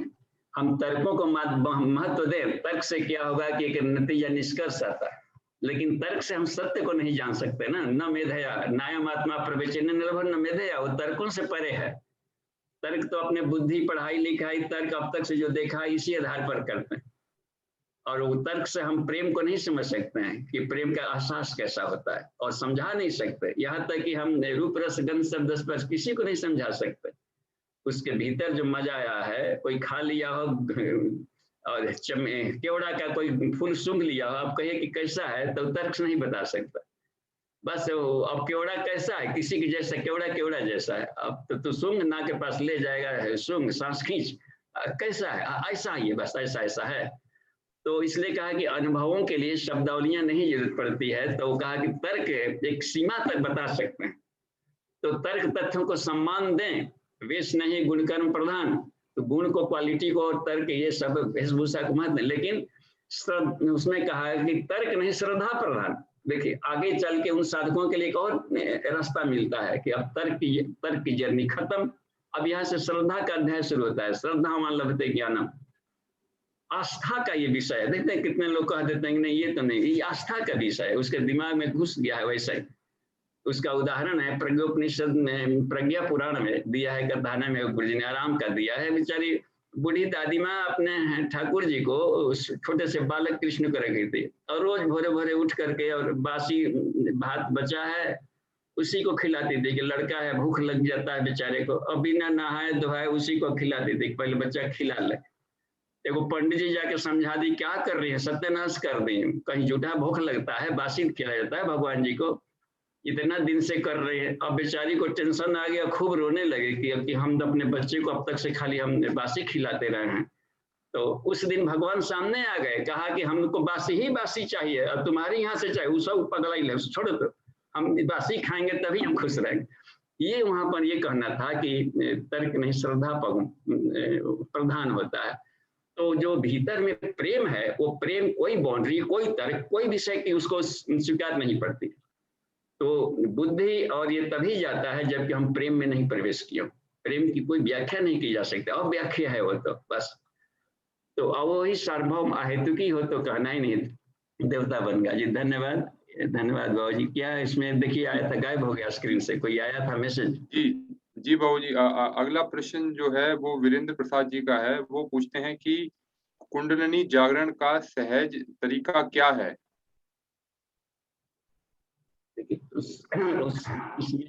जी धन्यवाद। साधक की मनोभूमि देखनी पड़ती है कि उसके दिमाग में किस तरह का ज्ञान, किस तरह की श्रद्धा है। तो जहां साधक की श्रद्धा है उसको माध्यम बनाया जाए कुंडली जगाने का। अब यदि किसी भी देवता के प्रति, हनुमान जी के प्रति श्रद्धा है, अब उनको गायत्री हमने लाख फोटो लेते जाए, लाख मंत्र की महत्ता बता दीजिए, लेकिन हनुमान और देवता चित्त न धरे, हनुमत सही सर्व सुख करे, वो बचपन से करते हैं, फेंक दे अपना भगवान को, तो उनकी श्रद्धा को कुंडली जागरण का माध्यम बना, ठीक है। और वहाँ हनुमान जी की खूब चर्चा करें और इतना करें कि वो 3 विशेषता ऐसी थी हनुमान जी में कि हर साधक, उनके भक्त यदि अपना ले तो चलता फिरता आज का हनुमान बन जाएगा। ज्ञानी नाम अग्रगण्य, देखिए ना, प्रज्ञा बुद्धि के धनी थे, हर काम समझदारी से करते थे। और भी देखिए, श्रद्धा अपरंपार, सीना चीर के देखा कि भगवान बाहर नहीं, हियां रहता है, हृदय में बराबर अपने ईश्वर को बिठाए रखें। और काम निरंतर अच्छा काम, भगवान का काम मान करके और अपने जीवन को उठाने वाला काम में, राम काज किए बिना मोहि कहाँ विश्राम, ये तीनों अपना ले तो कुंडलिनी जग गई, स्थूल सूक्ष्म कारण तीनों शरीर की कुंडलिनी जग गई। तो क्रिया पक्ष से उसको ले जा सकते हैं, जहां श्रद्धा है उसकी गहराई दे दिया जाए, बस हर गहरे में एक बिजली शक्ति दौड़ रही, तो नो प्रॉब्लम। तो जहां जैसे कोई संगीत में है, रुचि ले रहा है, तो संगीत में ही सही कुंडलिनी वो जगा लेगा, संगीत से जगा लेगा, श्रद्धा से, भक्ति से, बस मैली चादर ओढ़ के कैसे द्वार तुम्हारे आऊं, वो खो जाएगा ना वहां पर, और उस चेतना से, ध्वनि से पालेगा, वेदा नाम साम वेदोस्मि, उससे भी पालेगा। इसी को रास्ता कहा गया। ईश्वर एक है, पाने के रास्ते अनेक है। अनेक रास्ते माने धर्म संप्रदाय नहीं, वो तो सब एक ही विषय हो गया, धर्म का रास्ता, अध्यात्म का रास्ता। ये विषय कहे गए हैं। फिजिक्स वाले साइको फिजिक्स, फिजिक्स के माध्यम से पाएंगे, केमिस्ट्री वाले साइको केमिस्ट्री के माध्यम से पाएंगे, संगीत साइको बायो, साइको मैथमेटिक्स। तो हर प्रोफेसर अपने छात्र को उसी के विषय के माध्यम से उसको हाई वोल्टेज का पर्सनालिटी बनवा सकता है। जी जी जी बाबू जी। घनश्याम जी का हैंड रेज है, वो कुछ पूछना चाह रहे हैं। जी जी भैया, आप अपने आप अनम्यूट कीजिए। प्रणाम बाबू जी। जी प्रणाम। कुंडलिनी, हाँ, कुंडलिनी जागरण में आपने बताया कि स्टेप बाय स्टेप, जैसे प्राणमय कोश, अन्नमय कोश, ये सारे जगह, तो उसके बाद में ये सब कुंडलिनी जागरण हो सकता। तो ये पात्रता ये जरूरी है क्या कि वे जैसे किसी का कोई प्रॉब्लम है, कोई दिक्कत है, बीमारी है, तो उसको नहीं करना है, या उसका मन इधर उधर भागता है तो उसको नहीं करना है, ऐसा कुछ पात्रता है, जरूरी है? कोई भी कर सकता है इसको, कुंडली जागरण? कोई भी, क्योंकि बिना बिजली के काम कैसे चलेगा, चाहे चक्की पीसना हो तो, या फिर जाकर के कुछ भी अपना पंखा चलाना हो तो, बल्ब जलाना हो तो, शरीर के सारे सिस्टम बिजली से चलते हैं। कुंडलिनी माने बिजली, उसका एनर्जी बढ़ा लीजिए, इलेक्ट्रिसिटी बढ़ा लीजिए, बायो इलेक्ट्रिसिटी, बस। इलेक्ट्रिसिटी को कुंडलिनी कहते हैं। कुंडलिनी तो महाशब्द हुआ फटेगा, किसने, कुंड में दबी पड़ी अग्नि, कुंडलिनी। तो हर चीज में, हर एटम के भीतर में अग्नि है ना, विस्फोटक, जिस दिन जगेगा तो एकदम एटॉमिक बम ये बनाकर, नागासाकी हिरोशिमा की तरह, वो अभी भले निर्जीव की तरह सोया है, कुंभकर्ण है, वो जगह तो सब उखाड़ पखाड़ के फेंक देगा, एक सूर्य को भी फोड़ सकता है, वो इतना ताकतवर है। तो हर पार्टिकल में दबी पड़ी बिजली का हम उपयोग करें, बस बहुत है। हर भोजन में इतना कौन कितना खाया, इसमें बहादुरी नहीं है, कितना पचाया इसमें बहादुरी है। कृष्ण ने एक दाने को खा करके और सारे दुर्वासा शिष्य सारे संसार को पचा दिया। काद्रुप ने, इसमें ये बात है, एक ही दाना तो बचा है, और जाकर के वहां पर दुर्वासा के साथ में जब आए थे तो जा रहे खाना खाने आए, नहाने जाने आएंगे, याद किया कि कौन इस साइंस को जानता है, तो हे माधव, जैसे कृष्ण की याद के सामने थे, और एक ही दाने में कहा कि आधा आप खा लीजिए, आधा विश्व को खिलाइए। समझिए, पूर्णम आधा पूर्णमिदम, इसको सिद्ध कर लिया था उन्होंने। तो हमें ये निर्भर करता है कि बिजली की शक्ति को बढ़ावे बस शरीर में, और पार्ट्स ऊर्जा को सही रखें।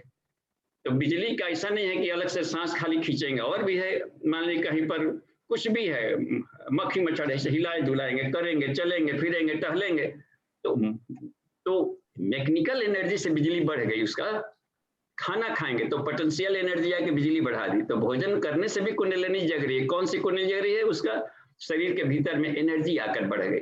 लेकिन ये पाया गया कि कुछ ऐसे में मेडिटेशन से भी लिया जा सकता है। तो जब मेडिटेशन से आदमी बिजली बढ़ाता है तो उसके लिए रीढ़ के हड्डियों में कुछ पॉइंट्स दिया गया है, तो वो भी एक ध्यान के द्वारा खा रहा है। इतना खा रहा है कि कोई ऋषि को पता नहीं कितना दिन ध्यान में चला गया, कैसे जिंदा है।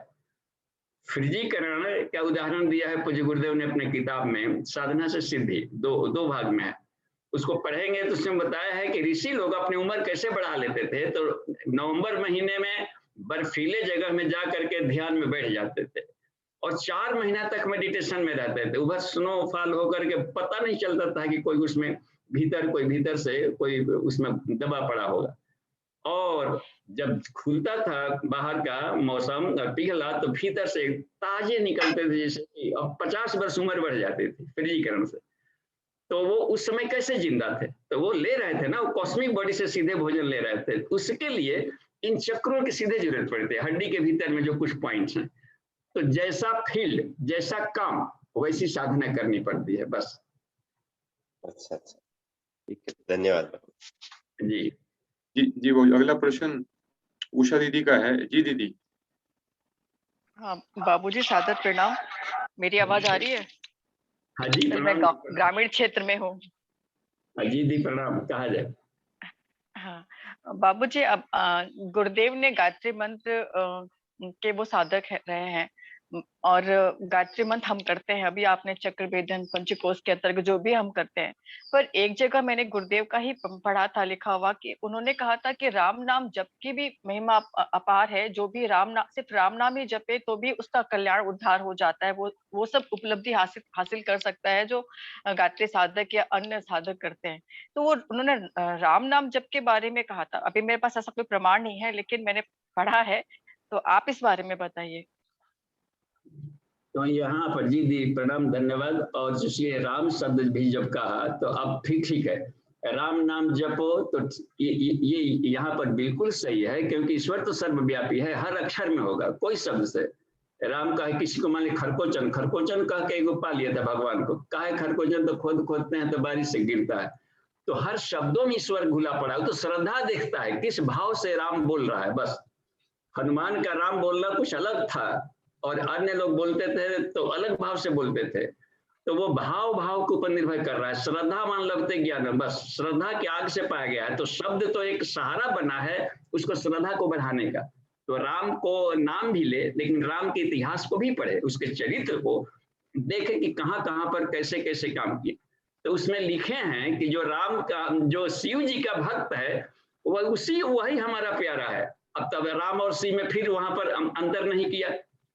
तो शिव का भक्ति करेंगे तो भी हमारे पैसा होगा। शिव में जो शिव द्रोही है वो मेरा भक्त कहाँ से हो गया? तो वो भेद दृष्टि भी मिटाना उद्देश्य रहता था।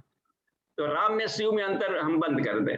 तो विष्णु ही शिव है, शिव ही विष्णु है, और ये सभी यही ब्रह्मा है, यही विष्णु है। तो जब कह दिया आदि शक्ति ने कि मैं ही सभी नामों में हूँ, तो इसलिए जिस नाम के प्रति श्रद्धा है, मुख्य रूप है श्रद्धा। बस श्रद्धा की अग्नि में ईश्वर मिलते हैं। तो राम शब्द बोले तो, कृष्ण बोले तो राम ने कहा कि उन्हीं का अवतार परंपरा में कृष्ण गई। तो कुछ भी अंतर नहीं पड़ रहा है शब्दों में। तो ठीक है, जो कोई भक्त है और एक खास मूर्ति में, खास कथानक में श्रद्धा है, तो वही वैसे पालेगा। ईश्वर तो हर जगह है, किसी भी शब्द में बिना बोले मन ही मन राम बोलता है, तो दूसरों को सुनाई नहीं पड़ा। एक छवि रखा होगा कोई हृदय का, वाणी भी नहीं है, जीभ भी कट गया है, फिर भी हृदय में श्रद्धा है तो पालेगा। हनुमान जी हिया भी दिखा दिए थे कि आप तो हिया बैठे हैं। तो ये मुख्य रूप है श्रद्धा दीदी, बस श्रद्धा, बस श्रद्धा से मिल जाएंगे, प्रेम से मिल जाते। और आदर्शों प्रति श्रद्धा को जो प्रेम होता है उसी श्रद्धा कहते हैं। जी हाँ जी, ठीक है, मूल आगे हाँ बात सकते जी। हैं। अगला प्रश्न कुंडलिनी चंदन जी का है। शक्ति मिल। जी बाबूजी, अगला प्रश्न चंदन जी का है। ये पूछते हैं कि चित्त शुद्धि करने के लिए चक्रों के ध्यान के अलावा हम और क्या कर सकते हैं? अब देखिए, आहार शुद्ध हो, चित्त शुद्धि बहुत ही विशुद्धि बहुत है। आहार के शुद्धि से चित्त शुद्ध होता है, तो अन्नमय कोश भी चित्त शुद्ध करेगा, प्राणमय कोश की साधना भी चित्त शुद्ध करेगी। तो चित्त की विस्तार तो हर जगह है ना, वो चित्त रूपणी है वो। तो हर क्रिया से हम चित्त को शुद्ध कर सकते हैं, और भोजन सबसे पहला है, बस आहार। ठीक है, और यहाँ भी हमारे जो पार्टिसिपेंट्स हैं, ठीक, तो वो इनके भी प्रश्न हैं, लेकिन समय हो गया है। तो समूह में यहाँ पे कक्षाएं चल रही हैं, तो अब कल के कक्षाओं में शेष प्रश्नों को हम लोग लेंगे। ओके जी बाबूजी। हाँ, थैंक यू। शांति पाठ करते हैं। ओम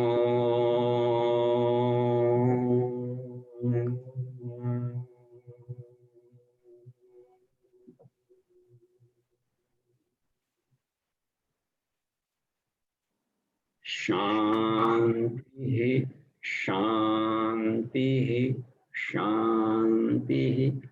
समाप्ति। प्रणाम।